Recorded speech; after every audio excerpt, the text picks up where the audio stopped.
Hello, in front of me I've got Realme GT Master Edition. In this video I'll show you how to change battery sound. In the beginning, enter Play Store. Find and download this app, then open it, tap button in the right corner and select mode between connected, disconnected, full battery and low battery. Then select sound source between audio file, ringtone and text to speech.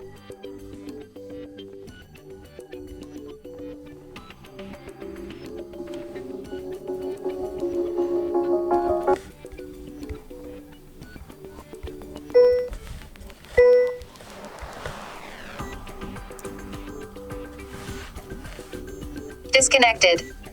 Now name your function, give it description, tap this button to save, and it's done. If you find this video helpful, please leave like, comment and subscribe.